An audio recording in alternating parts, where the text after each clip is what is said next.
All right, I wanted to give a little bit of an explanation about this project that you have called occupation research.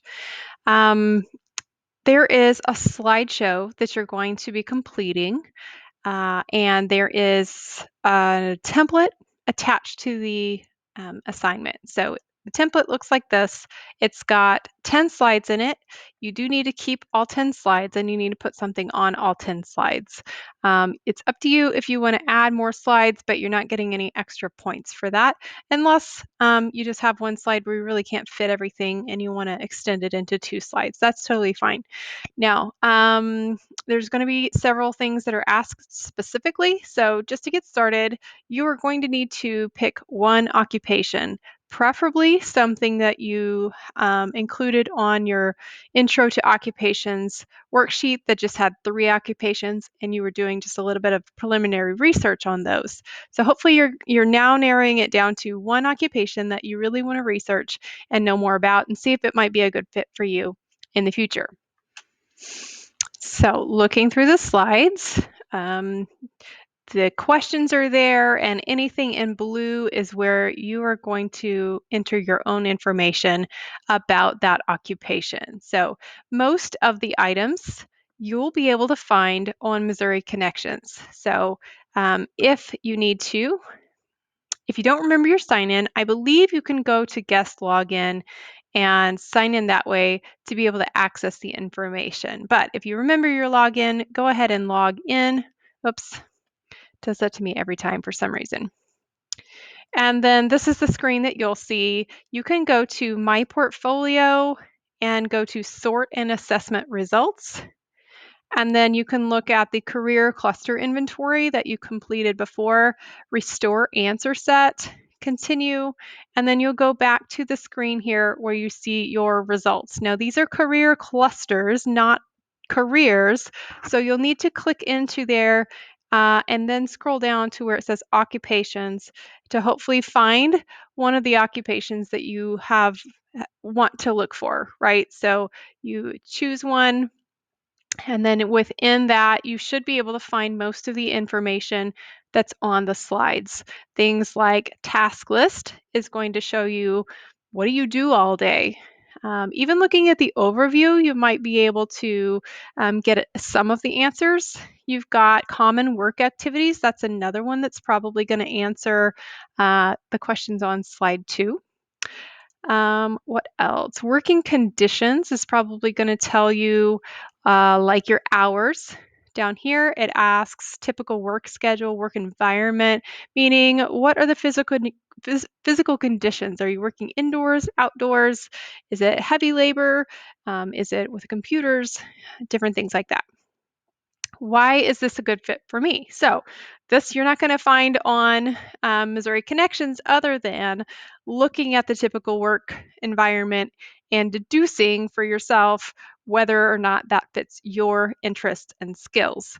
And then characteristics of this occupation and how they match my values. So you could find characteristics of the occupation from almost any of these, but you're looking for ones that do match your particular interests, values, skills, etc. Now, training that's required. So what this slide is asking for is if I have only informal training, no degrees per se, but possibly a licensing or a certification program, what position within that field can I get?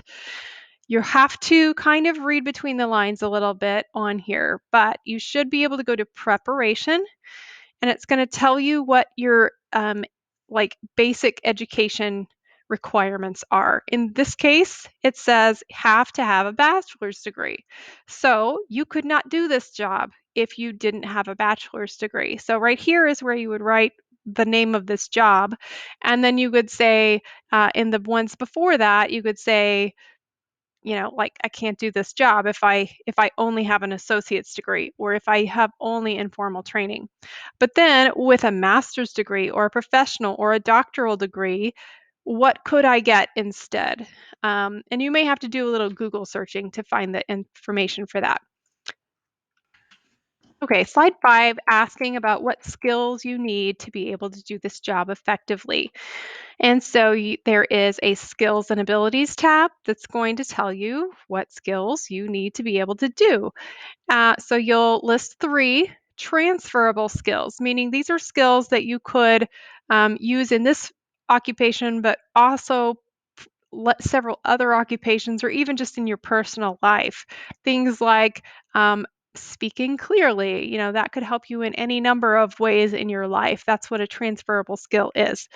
And then mention, kind of summarize whether or not you already have these skills. If you don't, how can you get them? And then kind of evaluate how what you're currently doing to develop these skills or to prepare you for this type of job. Next slide says wages for this occupation. So, wages is a tab, and I think it asks, it doesn't say, but we're going to just assume it's annual wages. So, entry level, median, and potential. So, entry level is going to be probably on this low end. Median is here, and then we can use that one for the potential, meaning eventually after years of service, or in certain locations, I'm hopefully going to be able to make this higher amount. I would just stick with the general Missouri column or row here, or even central. Um, but don't worry about if you don't plan to live in Salem for the rest of your life, don't really worry about that for this project. And then it says how these wages match my desired standard of living. Do you think this is going to be enough for you, or is this now making you think that possibly I should choose another career? All right, the next slide, slide 7. Is this a sustainable occupation? What is the outlook of this occupation today and in the future? So we're looking at, is this going to be a job that will not even be around in 10 years? Or is it growing, a growing industry? And so you can look at this column or this tab called Employment and Outlook. And what we're seeing here is how many people are employed in this position in Missouri and the growth rate. So this job is growing at 5.9%. So that's what you're looking for right here is it's growing at 5.9%. What can I do to enhance my future job prospects in this occupation? Now on this particular job that I'm looking at, if I scroll down, here it says job prospects are best in this career field for those with a degree in these things. Um, Experience in these things. And when the economy is doing well, which you can't control, but that could be something that you would say, I could get a degree in these specific things. Or if you can't find anything just in general, you can assume that if you get more training, if you continue to learn about the career field that you're choosing, that you're going to be somebody that people are still going to want to hire and keep on staff. Next slide. How does this occupation affect my well-being? So this is going to be a personal answer. How could it affect your well-being positively, and how could it possibly be negative for you? So thinking about all the things that you've researched so far, think of something that you like about this job. Maybe it's just the wages, okay? Maybe it's that you don't have to go to school for a long time, or whatever it is. Think that's going to affect you positively. And then think of something that could be a downside. Maybe you don't like the hours, or maybe you don't like that it's requiring you to stay indoors all the time, or something like that. Next slide. What do those in the profession say? So, if you know somebody or could find somebody who is in this profession, you're going to talk to that person, email them, whatever, and find out what kind of advice they might have, or what do they say the job is really like. If you don't know anybody in this profession, I will expect you to Google it and figure out what's like the common feeling about this job. People who do this, do they like it? What do they like about it? That kind of thing. And then finally, what other occupations might fit me? So hopefully you've already come up with your list of potential occupations, and you should just choose 3 of them and put that on this list. Now, The last thing that is on the rubric, you can find the rubric right here, and it's going to tell you exactly what I'm checking for. Title slide, and then if you want full points on that one, this is the advanced column is where you want to be and make sure that you've included all those things. So it says a theme has been applied.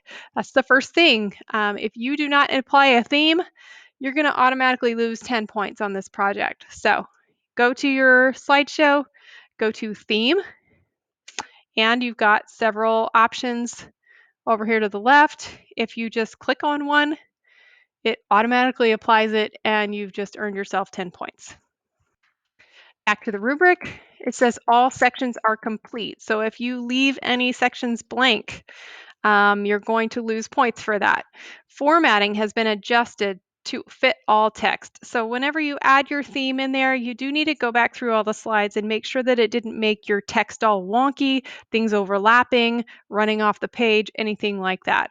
And no spelling errors occur. If you have a spelling error, it's going to show up with this red underline underneath it. All you got to do is right click on it and it's probably going to give you the correct spelling of that word. So just go through your whole slideshow and make sure you check the spelling, just like that. And all of them are basically grading for exactly the same thing. I want to make sure that you've done every single slide, you've filled in every blank that you were supposed to fill in, you've added a theme, you've checked for spelling errors, and you've turned it in.